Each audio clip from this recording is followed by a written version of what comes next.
प्यारे बच्चों नमस्कार। आज की ऑनलाइन क्लास में आपका स्वागत है। प्यारे बच्चों, आज हम एक एक्टिविटी के जरिए दाब के बारे में जानने वाले हैं। तो दाब का आपको पता है, दाब किसे कहते हैं? तो दाब होता है एकांक क्षेत्रफल पर लगने वाले बल को दाब कहते हैं। तो दाब का फॉर्मूला होता है बल बटा क्षेत्रफल, या दाब को पी से डिनोट करते हैं। पी मतलब प्रेशर, और बल को एफ से फोर्स, और क्षेत्रफल को एरिया।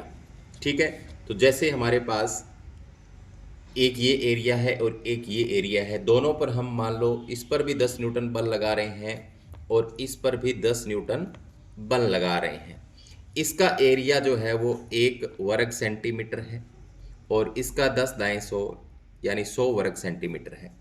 तो अगर हम निकालना चाहें यहाँ पर प्रेशर पहली स्थिति में, तो क्या होगा? फोर्स ऊपर आएगा और जो क्षेत्रफल है वो नीचे आएगा। तो मतलब यहाँ पर कितना आया?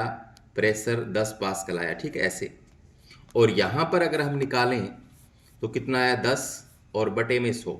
ये एक एग्जाम्पल के तौर पे मैं यहाँ पर समझा रहा हूँ आपको। मतलब 0 से 0 कैंसिल, 1/10, या इसको हम लिख सकते हैं 0.1 पास्कल। तो जहाँ पर क्षेत्रफल ज़्यादा होगा वहाँ पर क्या होगा? दाब कम होगा। तो देखो ये एक दूसरे के अपोजिट हैं। अगर यहाँ पर एरिया बढ़ता है तो दाब है वो क्या होगा? कम होगा। अगर एरिया घटेगा तो यहाँ पर देखो एरिया घट रहा है, दाब ज़्यादा है। यहाँ पर एरिया बढ़ रहा है, क्षेत्रफल बढ़ रहा है, तो दाब क्या है? कम।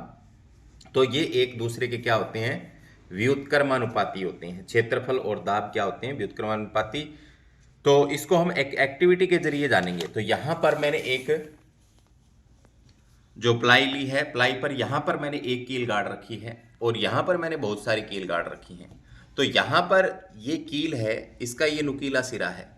इस नुकीले सिरे के ऊपर क्या है? यहाँ पर एरिया कम है, क्षेत्रफल कम है।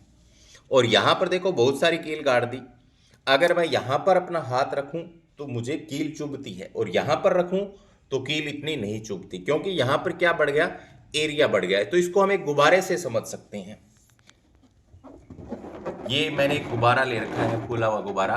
अगर मैं इसको इन बहुत सारी कीलों पर रखता हूं तो ये नहीं फूटता है। क्यों नहीं फूटता है? क्योंकि यहां पर बहुत सारी कीलें हैं, क्षेत्रफल ज्यादा है। तो दाब क्या है? कम है। कम है ना? अगर क्षेत्रफल ज्यादा है तो दाब कम है। और यहां पर जैसे ही मैं स्कील पर रखूंगा ये गुब्बारा फूट जाएगा, क्योंकि यहां पर क्या होगा? मैं ऊपर से बल तो उतना ही लगाऊंगा, यहां पर क्षेत्रफल कम हो जाएगा। तो दोबारा से पहले हम इस पर देख लेते हैं। देखो नहीं फूट रहा क्योंकि क्षेत्रफल ज्यादा है।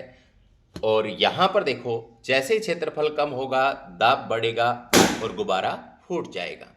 तो इस एक्टिविटी से हम जान सकते हैं कि क्षेत्रफल बढ़ने पर दाब कम होता है और क्षेत्रफल के घटने पर दाब ज्यादा होता है। तो इसीलिए आप देखते होंगे, आप जो सुबह सुबह बैग लेकर के आते हो स्कूल में, उसकी जो बदरी है कंधे वाली वो चौड़ी बनाई जाती है। क्यों? क्योंकि चौड़ी बनाने से उसका क्षेत्रफल बढ़ जाएगा। क्षेत्रफल बढ़ जाएगा तो क्या होगा? दाब कम लगेगा, हम उसको आसानी से उठा सकते हैं। तो उम्मीद करता हूं कि आपको दाब के बारे में समझ में आया होगा। धन्यवाद।